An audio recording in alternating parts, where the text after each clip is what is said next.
Hello, everyone. I'm Deborah Evans, LLG's Chief Executive, and I'm joined this week by Dennis Hall, our Bulletin Editor.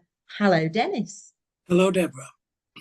Now, local authority finances continue to be of considerable concern, and there is only so much cutting the sector can do. Now, we heard from the Ombudsman at our conference recently saying that local authority spending has really been stripped to the bone, and this is starting to impact on compliance for local authorities and their ability to meet targets.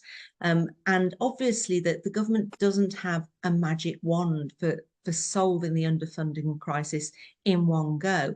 But obviously that the more that the can gets kicked down the road, the more that we're likely to see issues with ombudsman complaints, etc. And this has particularly been an obvious factor in SEND complaints, which is one of the things that she talked about.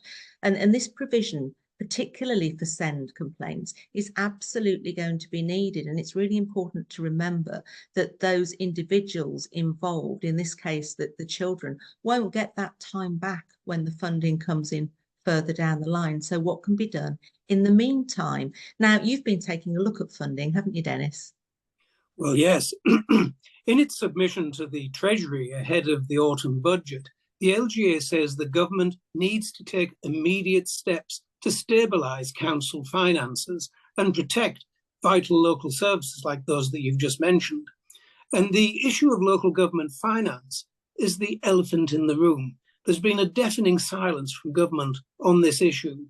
And the LGA said that there's a growing risk of systemic financial failure, with 18 councils reliant on being given exceptional financial support by the government in February, that was in February, to balance their books for the year 2024-2025.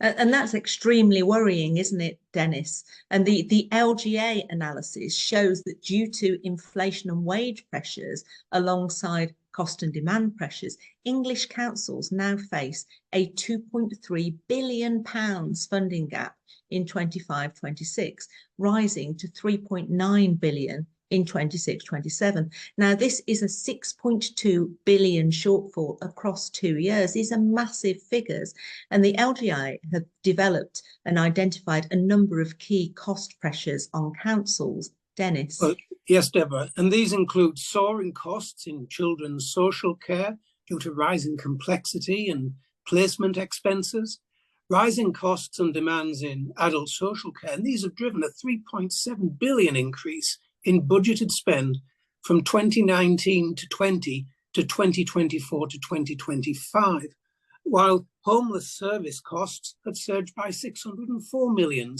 since 2019 to 2020. And those particular costs are driven by asylum, resettlement issues, and housing shortages, and record spend on temporary accommodation.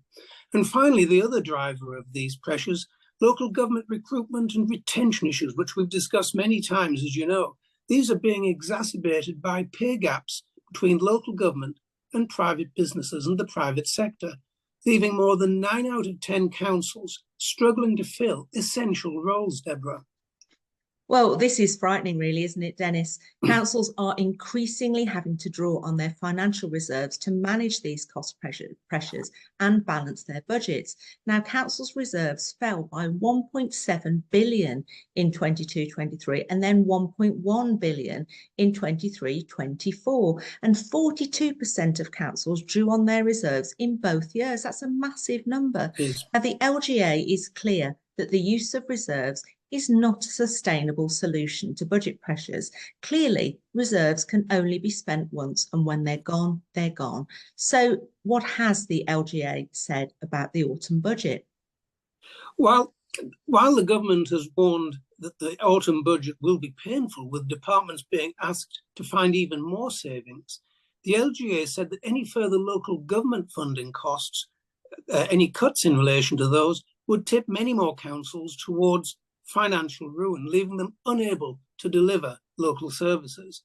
A new LGA analysis shows that service spending in 2022 to 2023 was 42.1% lower than it would have been had service spend moved in line with cost and demand pressures from 2010 to 2011. Now, these are big percentages, aren't they? But instead, the LGA says that the government must provide adequate funding to sustain vital services that our communities rely on every day. And the LGA is clear that there needs to be immediate action to support the sector in the short term. In England alone, the funding gap for 25-26 is 3.4 billion and is predicted to reach an astonishing 6.9 billion by 26-27. Indeed, and there's another recent report, Deborah, a report from Unison entitled Beyond the Brink. Seems quite appropriate, don't you think? And this puts into stark focus what all this translates into for councils. There are 5 councils with the biggest predicted shortfalls for 2025 to 2026, and these account for £500 million of the deficit of the funding gap. And these are Hampshire County Council, Bradford, Birmingham City, Somerset, and Leicester City Council. And the report also highlighted small councils that are struggling to bridge their funding gaps. And it noted, for example, that Rushmore faces a £4.1 million funding gap against a net revenue budget of 11.9 million. So the funding gap represents 34, possibly 35% of its predicted revenues. Now, according to the Unison report, councils with funding gaps that represent a higher proportion of their revenue budgets are likely to find it particularly challenging to set a balanced budget without significant service and job cuts. Now, the figures show that councils in Greater London have the highest collective funding gap as a proportion of their collective net revenue budgets by region, averaging 6.8%. Indeed. And, so the Unison report demonstrates, I think, that while financial difficulties at top-tier councils like Birmingham, Nottingham, Shropshire and Bradford dominate the news headlines, as we know at LLG, because we see it every week, don't we? But Unison's figures actually they illustrate that all-encompassing nature of the funding crisis, and also reveals why smaller councils are also experiencing huge spending challenges, Deborah. Well, absolutely. I think we all know about this story, but sort of seeing the size of those figures and the lack of sustainability if something doesn't change is really quite concerning, isn't it? But there is some positive news. Labour has allocated £745 million annually to enhance frontline public services and public sector capabilities, primarily funded by cutting consultancy spending.